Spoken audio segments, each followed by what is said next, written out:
Hi dears, welcome back. ഞാൻ ഇന്ന് വന്നിരിക്കുന്നത് ഗോതമ്പ് പൊടിയും പാലും കൊണ്ടുള്ള ഒരു റെസിപ്പി ആയിട്ടാണ്.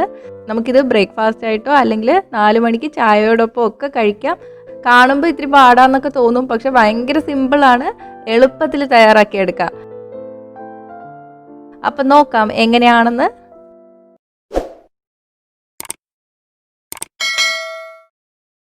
അപ്പോൾ ഇത് തയ്യാറാക്കാൻ വേണ്ടിയിട്ട് ഒരു ബൗളിലോട്ട് ഞാൻ 1 കപ്പ് പാല് ചേർത്ത് കൊടുത്തിട്ടുണ്ട്. നിങ്ങൾ ഏത് കപ്പിലാണോ അളന്നെടുക്കുന്നത് ആ കപ്പിൽ തന്നെ എല്ലാം അളന്നെടുക്കുക. ഞാൻ എടുത്തിരിക്കുന്ന കപ്പ് 240 ml ആണ്. ഇത് ഇളം ചൂടുള്ള പാലാണ്. നമ്മൾ കുഞ്ഞു വാവകൾക്കൊക്കെ കൊടുക്കാൻ വേണ്ടിയിട്ട് ചൂടാക്കില്ലേ, അത്രയ്ക്ക് ചൂടേ പാടുള്ളൂ. ഇനി ഇതിലോട്ട് ഏകദേശം 1 ടീസ്പൂൺ ഈസ്റ്റ് ചേർത്ത് കൊടുക്കാം. ഈസ്റ്റ് കൂടി പോണ്ട. 1 ടീസ്പൂൺ എന്ന് പറയുമ്പോൾ 5 ഗ്രാം വരും. 4 ഗ്രാം ചേർത്താലും മതി. 1 ടേബിൾ സ്പൂൺ പഞ്ചസാര കൂടി ചേർത്ത് കൊടുക്കാം. മധുരം കൂടുതൽ വേണമെന്നുള്ളവർക്ക് കൂടുതൽ ചേർക്കാം കേട്ടോ. 1 ടേബിൾ സ്പൂൺ പഞ്ചസാര ചേർക്കുന്നതുകൊണ്ട് അധികം മധുരമൊന്നും കാണില്ല. നമ്മൾ അധികം മധുരം ഇല്ലാത്ത ബ്രെഡ് വാങ്ങുമ്പോൾ ഉള്ള ഒരു ടേസ്റ്റ് ഇല്ലേ, അത്രേ വരുള്ളൂ കേട്ടോ. ഇപ്പോൾ മധുരം കൂടുതൽ വേണമെന്നുള്ളവർക്ക് കൂടുതൽ ചേർക്കാം. ഞാനിപ്പോൾ ചേർത്തത് ഇൻസ്റ്റൻറ്റ് ഈസ്റ്റാണ്. സാധാ ഈസ്റ്റാണ് ചേർക്കുന്നതെങ്കിൽ ഒരു 15 മിനിറ്റ് ഇങ്ങനെ ചേർത്തിട്ട് മാറ്റി വയ്ക്കുക, പൊങ്ങി വരാൻ വേണ്ടിയിട്ടാണ്. ഞാനിപ്പോൾ അങ്ങനെയൊന്നും ചെയ്യണില്ല. ഇനി ഇതിലോട്ട് 1/2 ടീസ്പൂൺ ഉപ്പ് കൂടി ചേർത്ത് കൊടുക്കാം. ഒന്ന് നന്നായിട്ടൊന്ന് മിക്സ് ചെയ്ത് കൊടുക്കാം.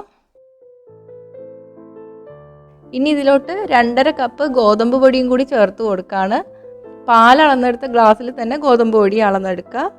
ആദ്യം ചേർക്കുമ്പോൾ 1 കപ്പ് പാല് ചേർത്താൽ മതി. പിന്നെ കുഴച്ചെടുക്കുമ്പോൾ ആവശ്യമാണെങ്കിൽ മാത്രം 1-2 ടേബിൾ സ്പൂൺ പാല് കൂടുതൽ ചേർത്ത് കൊടുക്കുക. ഒന്ന് മിക്സ് ചെയ്തെടുക്കാം. മിക്സ് ചെയ്തെടുത്തിട്ടുണ്ട്. ഇനി 10 മിനിറ്റ് നന്നായിട്ടൊന്ന് കുഴച്ചെടുക്കാം. അപ്പം മാവ് നല്ല സോഫ്റ്റ് ആയിട്ട് വരും. അപ്പോൾ അതാ 10 മിനിറ്റ് കുഴച്ചെടുത്തിട്ടുണ്ട്. ഇനി ഇത് 30 മിനിറ്റ് ഒന്ന് പൊങ്ങി വരാൻ വേണ്ടിയിട്ട് മാറ്റി വയ്ക്കുക. 30 മിനിറ്റ് കഴിഞ്ഞിട്ടുണ്ട്, മാവ് പൊങ്ങി വന്നിട്ടുണ്ട്. ഇനി കൈ കൊണ്ടൊന്ന് നന്നായിട്ടൊന്ന് താഴ്ത്തി കൊടുക്കാം. ഇനി നമുക്ക് ഈ മാവ് ഒരേ അളവിലുള്ള 4 പീസായിട്ട് മുറിച്ചെടുക്കാം. മുറിച്ചെടുത്തിട്ടുണ്ട്. ഇനി ഇത് ഓരോന്നും നമുക്ക് ഓരോ ഉരുളകളാക്കി ഉരുട്ടിയെടുക്കാം. അപ്പോൾ ഉരുട്ടിയെടുക്കാൻ നേരത്തെ ഇങ്ങനെ ബാക്കിലോട്ട് മടക്കി ബോളാക്കി എടുക്കാം കേട്ടോ. അപ്പോൾ നമുക്ക് നല്ല സ്മൂത്ത് ആയിട്ടുള്ള ബോളായിട്ട് ഉരുട്ടിയെടുക്കാൻ പറ്റും.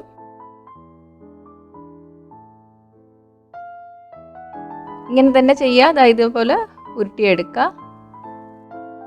അപ്പോൾ എല്ലാം ഉരുളകളാക്കി മാറ്റിയിട്ടുണ്ട്. അപ്പോൾ ഇനി നമുക്ക് വേണ്ടത് പാലാണ്. ഇത്രയൊന്നും വേണ്ട, 1-2 ടേബിൾ സ്പൂൺ പാല് മതിയാവും. പിന്നെ വേണ്ടത് വെളുത്ത എള്ളാണ്. നമ്മൾ ബർഗർ ബണ്ണിൻ്റെ ഒക്കെ മുകളിൽ വെളുത്ത എള്ളില്ലേ, അതുപോലെ തോന്നും. ഇത് ഓപ്ഷണലാണ്, പക്ഷേ ചേർത്താൽ നല്ലതാണ്. പിന്നെ എള്ള് കഴിക്കുന്നതും നല്ലതാണല്ലോ. ഇനി ഓരോ ഉരുളകളും എടുത്ത് ഇതുപോലെ ഒന്ന് പാല് ബ്രഷ് ചെയ്ത് കൊടുക്കാം. മുകളിൽ മാത്രം പാല് തേച്ചാൽ മതി. ഇനി ഇതാ എള്ളിൻ്റെ മുകളിലോട്ട് വെച്ചിട്ട് ഇതുപോലെ ഒന്ന് പ്രസ് ചെയ്ത് കൊടുക്കുക. പാല് തേക്കുന്നത് എള്ള് ഒട്ടിപ്പിടിച്ച് വരാൻ വേണ്ടിയിട്ടാണ് കേട്ടോ. അപ്പോൾ അതാ ഇതുപോലെ എല്ലാം ചെയ്തെടുക്കുക.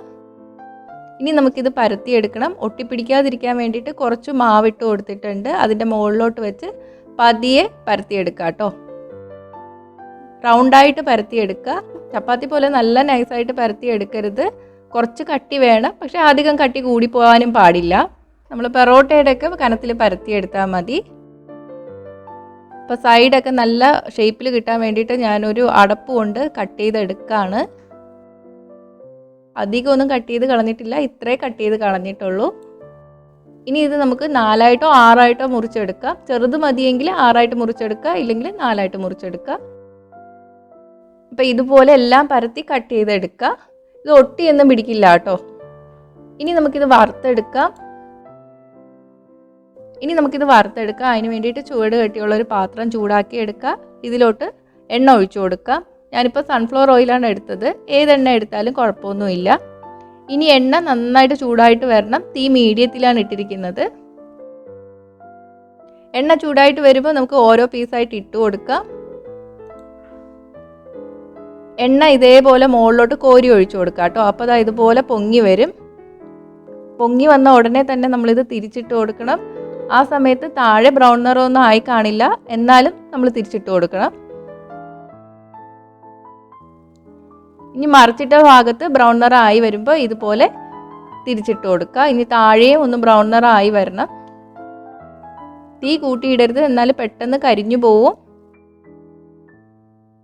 നല്ല ബ്രൗൺ അല്ല, നമ്മുടെ സാധാരണ ബണ്ണിൻ്റെയൊക്കെ കളറില്ലേ, ആ കളറാകുമ്പോൾ നമുക്ക് കോരി മാറ്റാം കേട്ടോ. ഇതുപോലെ തന്നെ എല്ലാം വറുത്തെടുക്കുക.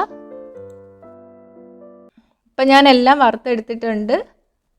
കാണുമ്പോൾ നമുക്ക് ഓവനിൽ ഉണ്ടാക്കിയ പോലെയൊക്കെ തോന്നും. അപ്പോൾ നമുക്ക് ഇത് വേണമെങ്കിൽ വെറുതെ കഴിക്കാം, അല്ലെങ്കിൽ സോസിനോടൊപ്പം ഒക്കെ കഴിക്കാം കേട്ടോ. അധികം മധുരമൊന്നും ഇല്ലാത്ത സ്നാക്കാണിത്. അപ്പോൾ പെട്ടെന്ന് ഉണ്ടാക്കി എടുക്കുകയും ചെയ്യാം. ഇത് ഞാൻ മുറിച്ച് കാണിച്ചു തരാം. നല്ല സോഫ്റ്റാണ്, അകം ഇങ്ങനെ പോക്കറ്റ് പോലെ ഇരിക്കും. ഇതിനകത്തോട്ട് വേണമെങ്കിൽ നിങ്ങൾക്ക് ഫില്ലിങ്ങും വയ്ക്കാം, ചിക്കൻ്റെ ഫില്ലിങ് വേണമെങ്കിൽ വയ്ക്കാം, അല്ലെങ്കിൽ സ്വീറ്റ് ആയിട്ടുള്ള എന്തെങ്കിലും ഫില്ലിങ് വെച്ചാലും നല്ലതാണ്. നല്ല ചൂട് ചായയോടൊപ്പം വെറുതെ കഴിക്കാനും ടേസ്റ്റാണ്. അപ്പോൾ ഒന്ന് ട്രൈ ചെയ്ത് നോക്കണേ. ട്രൈ ചെയ്ത് നോക്കിയിട്ട് നിങ്ങളുടെ അഭിപ്രായങ്ങൾ കമൻറ്റ് ചെയ്യുക. ഇഷ്ടമെങ്കിൽ ലൈക്കും ഷെയറും ചെയ്യുക. അപ്പോൾ കൂടുതൽ റെസിപ്പീസിനായിട്ട് ചാനൽ ഇതുവരെ സബ്സ്ക്രൈബ് ചെയ്യാത്തവർ സബ്സ്ക്രൈബ് ചെയ്യാനും മറക്കല്ലേ. അടുത്തൊരു റെസിപ്പി ആയിട്ട് കാണാം. ബൈ.